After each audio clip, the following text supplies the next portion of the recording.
Salvini interviene sul caso Darè, militanti ne abbiamo molti, Italia corto tempo da perdere in polemiche e insulti non ce n'è, il Veneto continua, rimarrà a guida leghista. L'assessore regionale Marcato ieri sera a Ringa ha ribadito le necessità di un cambio di passo per la Lega ed è tornato ad attaccare il segretario regionale Stefani. Il caso Pedemontana Veneta, tema di un incontro alla Fiera della Logistica, pur non essendo ancora completata, negli ultimi mesi il traffico è praticamente raddoppiato, in transito oltre 50.000 veicoli al giorno.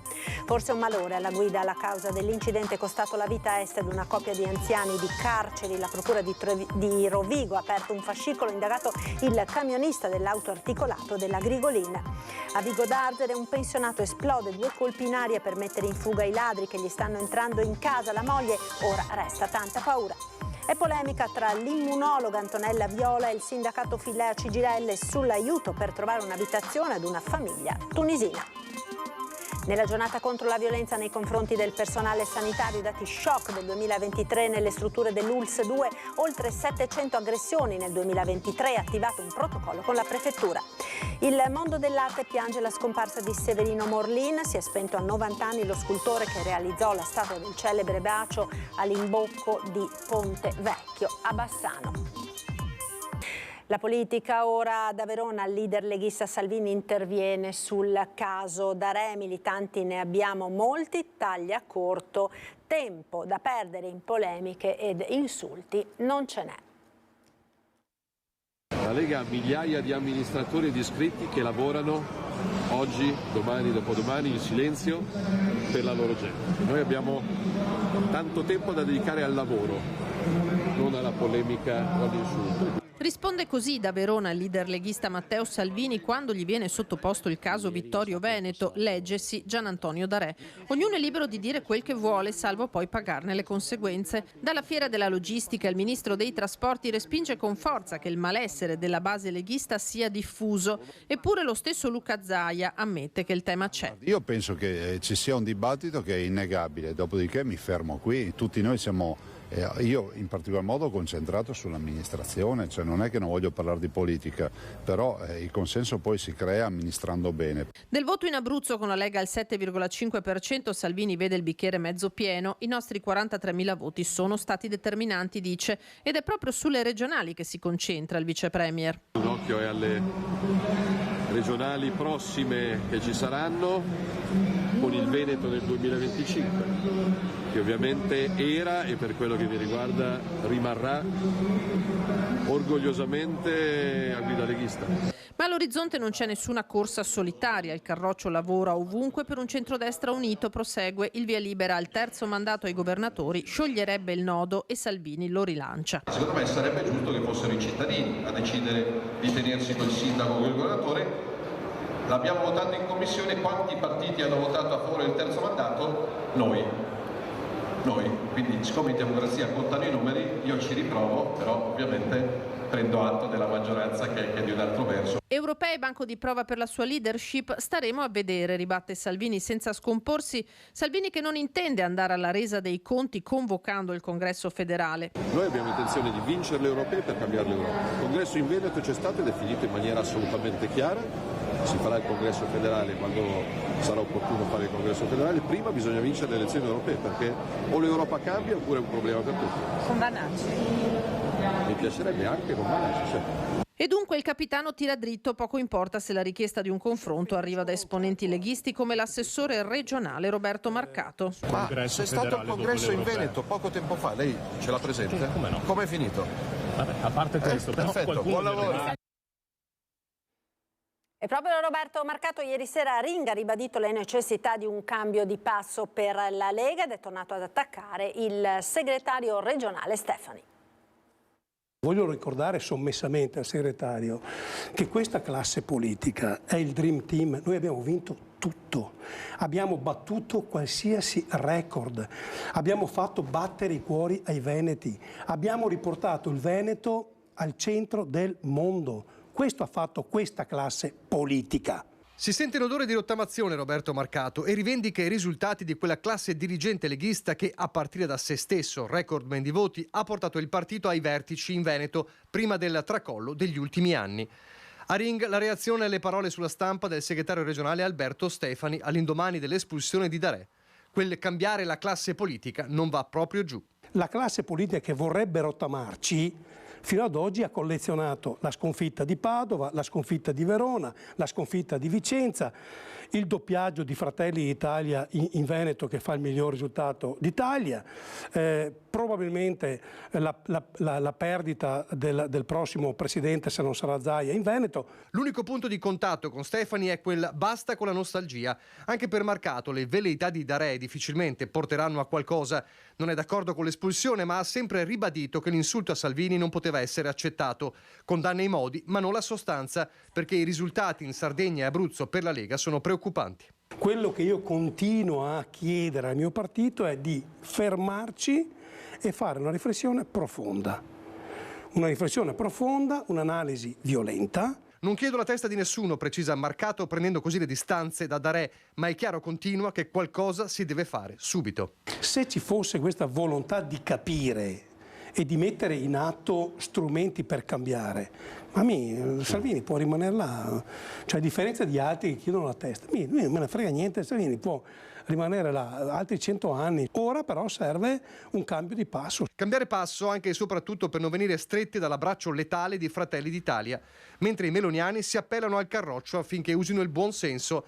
L'accelerata di Stefani sulle amministrative, se troviamo la quadra bene altrimenti ognuno per conto suo, è un campanello d'allarme per il centrodestra. L'importante è rimanere che il consenso rimanga all'interno del centrodestra. Dobbiamo essere bravi a non fare gli spocchiosi quando siamo al 30% per dopo non reclamare magari maggiore umiltà da parte degli altri quando siamo al 5%. Lo dirò anche a Stefani la prima volta che ci vediamo. Non ha nessun senso che noi facciamo tattica, perché di tattica si muore. Dove abbiamo un candidato valido, noi cercheremo di fare in modo che quello sia il candidato. Dove il candidato non è nostro, è giusto che noi si porti acqua a quello che è il miglior candidato. Se partiamo tutti da questi presupposti, secondo me la quadra la troviamo anche velocemente, però purtroppo, ripeto, ogni tanto ho l'impressione che si faccia più tattica e un po' personalistica che strategia. Il caso Pedemontana Veneta è stato il tema di un incontro all'interno della fiera della logistica che si sta svolgendo a Verona. Il primo dato emerso è che, pur non essendo ancora completata negli ultimi mesi, ha visto praticamente raddoppiato il traffico di attraversamento. Se c'era una preoccupazione sui transiti, questa viene smentita. 35.000 passati, 50.000 passati. Tra pochi giorni si aprirà il collegamento diretto qui a Montecchio e quindi avremo sicuramente un traffico ancora maggiore. Questo è il flusso quotidiano di veicoli sulla superstrada Pedemontana Veneta, che oggi a Verona è stata al centro di uno studio commissionato da Unioncamere Veneto.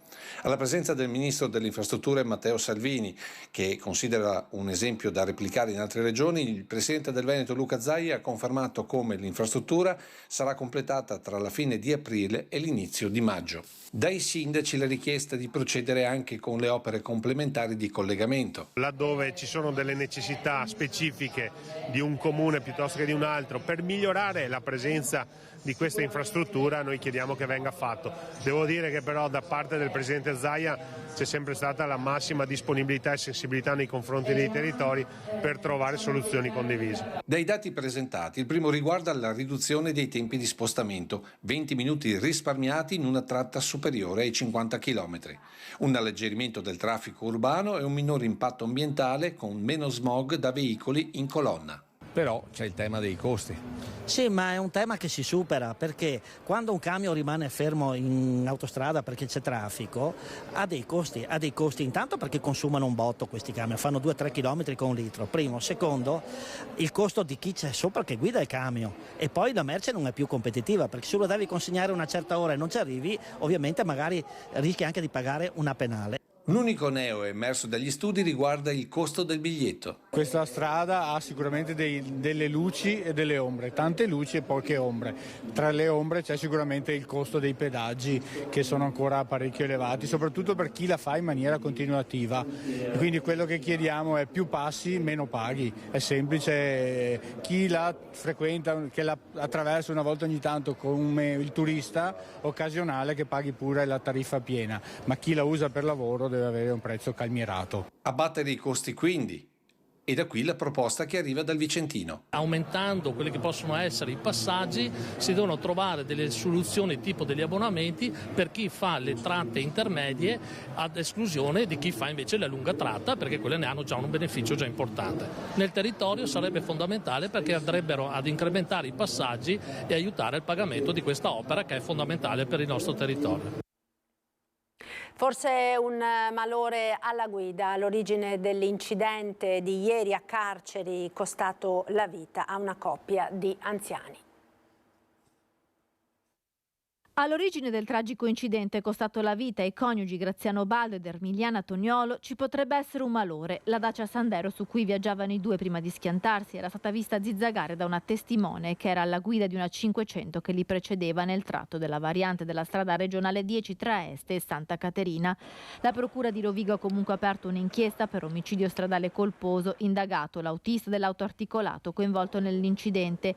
Tutti i mezzi coinvolti sono stati sottoposti a sequestro e verrà controllato il cronotachigrafo dell'autoarticolato.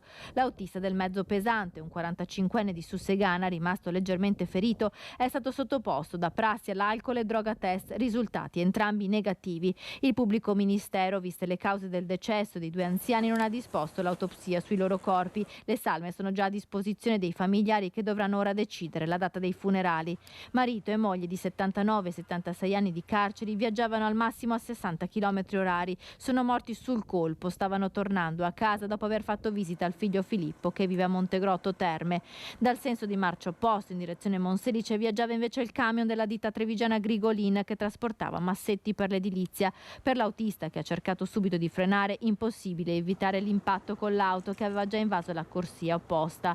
Il camion ha finito la sua corsa fermandosi di traverso e bloccando tutte e due le corsie della strada regionale 10. L'auto dei coniugi Baldo invece si è schiantata contro il guardrail, un impatto devastante che non ha lasciato loro scampo. I vigili del fuoco hanno lavorato a lungo prima di riuscire ad estrarre i corpi senza vita. La morte di Graziano ed Ermiliana ha gettato nello sconforto i due figli, Filippo ed Elena. La coppia stava tornando a casa a Carceri, nel piccolo paese. Tutti li conoscevano. L'ex sindaco Tiberio Businaro, con un messaggio pubblico, ha espresso il cordoglio e la vicinanza di tutto il comune.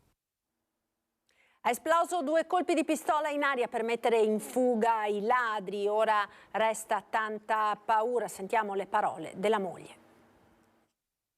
Tanta paura.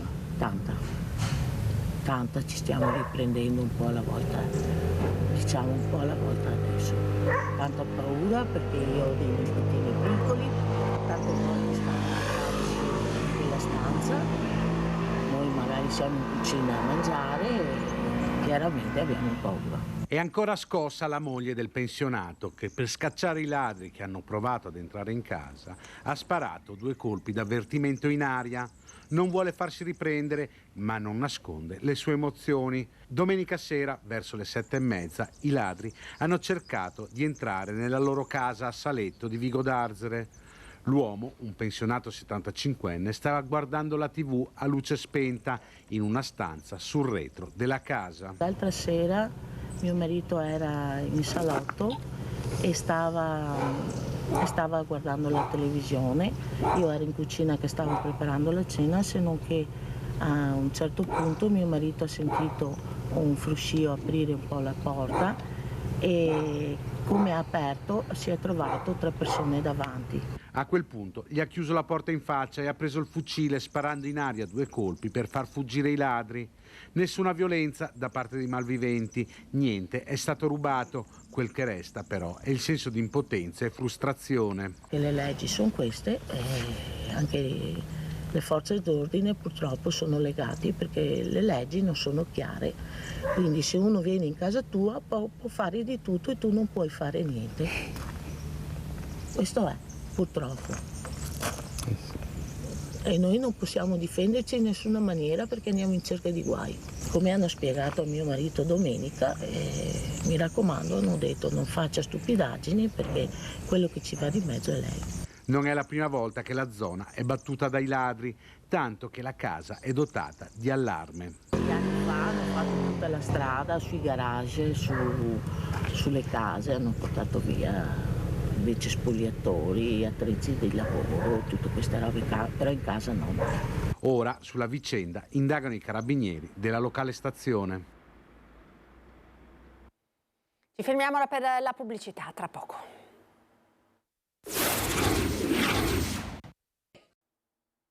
Eccoci nuovamente in diretta, telegiornale del Veneto. È polemica nel Padovano tra l'immunologa Antonella Viola e la CGIL sull'aiuto per trovare un'abitazione ad una famiglia tunisina. La vicenda risale a ottobre 2023. Nader e Asma vengono dalla Tunisia e finiscono per vivere in auto con i figli. E qui, ma emerge solo ora, ecco l'intervento dell'immunologa Antonella Viola, volto noto della comunicazione scientifica. La coppia è in Italia da 2 anni, supportata anche da un percorso di accoglienza. Hanno 2 bimbi piccoli, lui finalmente trova lavoro, ma iniziano i problemi.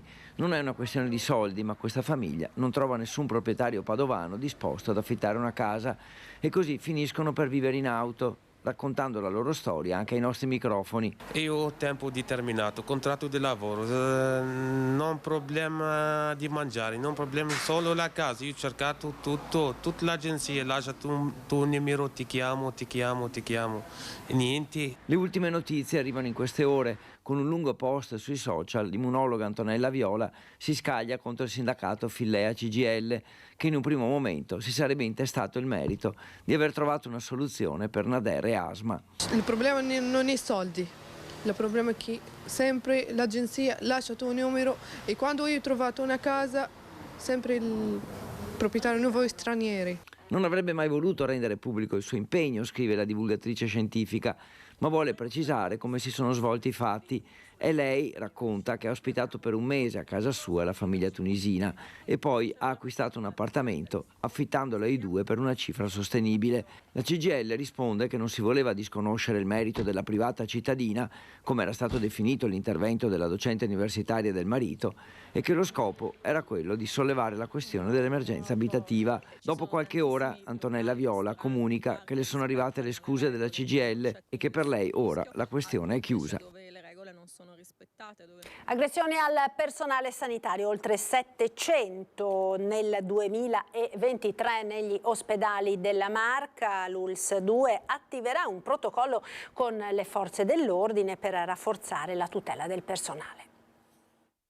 Nel 2023 abbiamo avuto 700 casi di violenza e aggressione, ecco, soprattutto verbale. Una quarantina di questi sono ovviamente stati invece realmente violenti, che hanno provocato ai nostri collaboratori delle lesioni personali importanti. Nella giornata di educazione e prevenzione contro la violenza al personale sanitario fanno impressione i dati delle aggressioni verificatesi nell'ULSS 2, vittima soprattutto le operatrici donne, dottoresse, infermiere, OSS, ma non solo, a rischio soprattutto chi lavora al pronto soccorso, psichiatria, centro di salute mentale, CERT, consultori, ma episodi di aggressioni anche molto violente si sono verificati ovunque, compresi i reparti di degenza.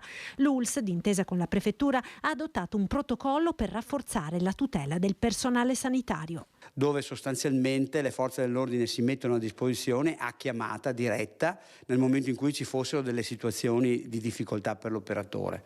In secondo luogo stiamo facendo dei corsi di formazione. In terzo luogo le pattuglie delle forze dell'ordine passeranno nei pronti soccorsi, che sono i luoghi più a rischio, per vedere se ci sono problemi, e questo è un grande deterrente. E poi stiamo, come dire, mettendo videocamere e segnalazioni, i pulsanti di segnalazione di alert proprio in tutte le sedi. Dopo il Covid è aumentata l'aggressività delle persone e a fronte delle ormai note difficoltà del sistema sanitario dovute soprattutto alla carenza di personale, spesso questa aggressività finisce per sfogarsi in maniera del tutto inaccettabile nei confronti degli operatori che cercano di fare del proprio meglio. Io non posso far altro che ringraziare i miei collaboratori, perché nonostante tutto non sono più gli eroi del Covid, ma sicuramente sono persone che si prendono a cura e in cura le persone, e quindi vanno trattate da persone. Il mondo dell'arte piange la scomparsa di Severino Morlin. Sentiamo. L'ultimo bacio, mia dolce bambina, brucia sul viso come gocce di limone, l'eroico coraggio di un feroce addio. Ma sono lacrime mentre piove. Anche lei, la ragazza del giovane alpino, oggi sembra avere lo sguardo più triste mentre si lascia trasportare dal sentimento. La statua del celebre bacio all'imbocco del Ponte Vecchio di Severino Morlin è forse la sua opera più famosa, quella a cui, adesso che lo scultore si è spento all'età di 90 anni, eredita in sé lo spirito con cui Morlin ha contribuito ad arricchire il mondo dell'arte. Severino Morlin, forse l'ultimo dei grandi, di certo un artista capace di lasciare un'impronta indelebile nel territorio che lui ha sempre trasferito in ciò che ha creato. C'è Nove, c'è Bassano e tutto il bassanese nei suoi tratti, nelle sue curve, nei suoi graffi con lo scalpello. Con la statua bronzea del decoratore che donò e venne sistemata in piazza a Nove, volle rendere omaggio ai ceramisti e alla scuola novese di Petucco, Pianezzola e Tasca, ma non solo. Oltre 20 anni fa aprì il suo atelier trasformando un'officina in un museo delle meraviglie, dove si rifugiava per lavorare, creare, leggere e incontrare gli amici di tutto il mondo, del suo mondo, quello dell'arte, quello che oggi è più triste, ma non più solo, perché le opere di Severino Morlin sono un'eredità senza tempo, un lungo bacio, è vero, oggi bagnato dalle lacrime, ma... Riprendi fiato con intenso trasporto, celebri un mite insolito risveglio. È tutto, grazie per essere stati con noi, vi lascio alle previsioni del tempo. Arrivederci.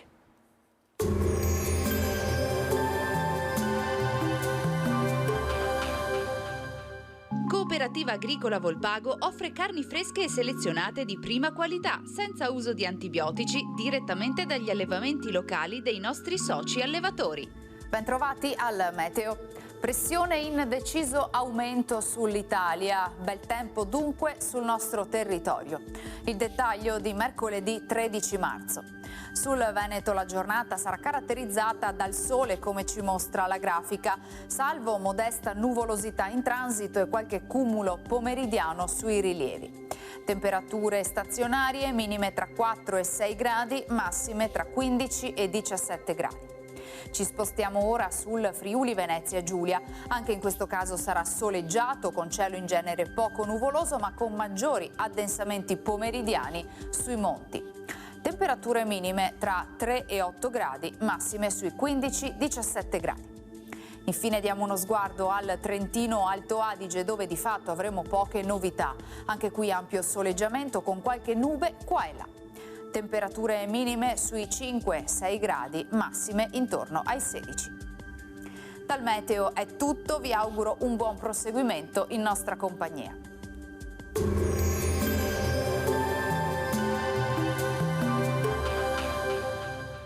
Cooperativa Agricola Volpago offre carni fresche e selezionate di prima qualità, senza uso di antibiotici, direttamente dagli allevamenti locali dei nostri soci allevatori.